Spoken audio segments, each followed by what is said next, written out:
If your people know that you care about them, they will move mountains. And what I mean by caring for them, I mean caring for them for who they are as people, not just for what they do for you. When we think about this idea of caring leadership, it is just not this softy, nice to have thing. It actually delivers real business results. I've spoken to hundreds of leaders who chose specifically to put their people first. And when they did that, their numbers like tripled, quadrupled. And I'm talking about revenue. I'm talking about employee engagement scores went up the roof, because when people know that you care about them, they will move mountains. So something for us to consider. So then how do you do it? Because I know after Johnny, you're like, how, right? He told you when you looked at the statistic that it's the leaders that have a huge impact on what that culture looks like, the culture of care, the culture of being heard and valued. So what I did is I interviewed hundreds of leaders on my podcast for a book called The Art of Caring Leadership. And this thing here is the behaviors that I was able to boil it down to, the 9 caring leadership behaviors. Because by the way, I don't care if you have a supervisor or a manager title. I don't care if you're in the plant or if you're behind a screen or if you're in an office. Everything I say is going to apply to you today, okay? So the first thing we're going to talk about is cultivating self-leadership. So you may be thinking, well, we were talking about empathy before. That's others-focused.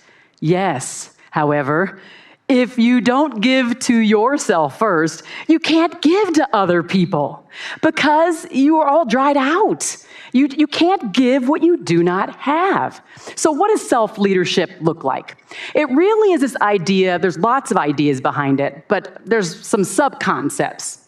One is about being congruent with what it is you say you value. If you say you have an open door policy, is your door open? If your door's open, do they know, don't you dare come near it? Or it's open and that means to come in. That is congruency. It is this idea of being authentic, but not authentically a jerk. Okay? Like authenticity is an overdone thing. I'm just being me. I'm just doing me. But if being you or doing you ruffles people up, knocks up against people, and makes them feel not heard, valued, and understood, we have to now evaluate our leadership style. How do we get better? But we have to do that inner work. We have to say, I am me. I'm not a fake version of some other leader. I am me to the people in front of me. Another thing is making sure that you exercise good self-care. Who here feels like you do that? Like you feel like I'm really good at leaning into me. I take care of me. I feel myself up, not long arms up. Okay, we got some work to do. And I'm going to give you a great metaphor in a minute as it relates to this idea of filling and pouring into you. Because it seems a little like, well, Heather, again, it's caring leadership. It's others focused. Why do we spend so much time on us? You have to. Someone gave me this metaphor of a teacup and a saucer. And it kind of spins off from that other thing we used to always hear, never give from an empty cup. But I love this metaphor even more.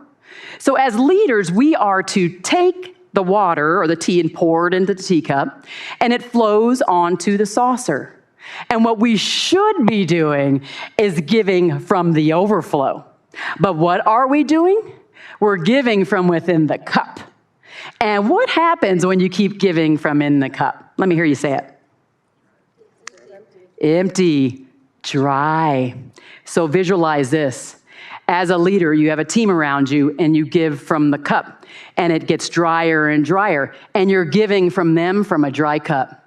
And who wants to be around a leader or be recruited into a leader who's giving from dryness? Focus on giving from that overflow. You're going to bring more people into you. You're going to attract more people to you when you do that. Another thing that we can look at as a self-leadership is skilling yourself up like you're doing here. So round of applause to you for just being here today. Being present too, because I'm going to be honest, this is something I do all the time. And I see mostly all eyes on me. That means you are present. And if you give that kind of presence to the people that look to you for guidance, you are going to be magnetic. People are going to be around you. You're not going to have not one issue recruiting or retaining top talent. So just remember how much of this you actually control. I was interviewing Dr. Karen Johnson for my book, and at the time she was leading the Department of Corrections DEI office. But she recalled for me a time when she was leading the VA Medical Center's Diversity and Equity office, and she had taken on too many projects. She was overseeing a $3 million design project. She was tasked with healing the racial divide between staff and patients, and of course her regular job. And she got super depleted. So much so that her people gave her very negative feedback on surveys in person. She was feeling beaten down, and it was just bad. And her COO said, you know what? You need to go home for like a month and put her on a forced sabbatical to really contemplate what her leadership represented to the people around her.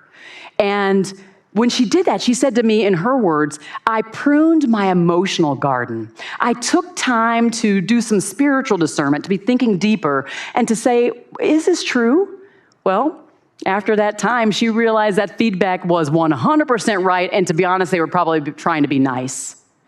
And she came back, she said, a much better leader, because here's what she realized, and she said to me, that if she didn't take the time, more time for her, she was not giving permission for her people to take that same time.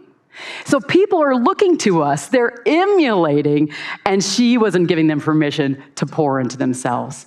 So here's what I want you to be thinking about when you feel like you're up to here, and you're feeling like, okay, I'm getting irritated by everybody around me, everything around me, everybody's frustrating me.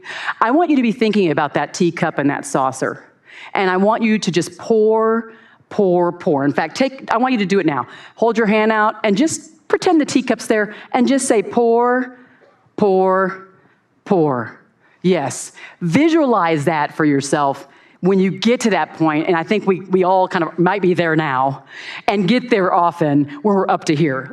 Listen, I have 4 children, a business, a podcast, I'm traveling all over the place. Believe me, I know, and I have been leading and managing people for a long time, so I can understand the place that you might be in now or have been in, and just trying to provide the solutions for you to figure out how do I lead better in the context of the change, sometimes the struggle, sometimes the growth that's good.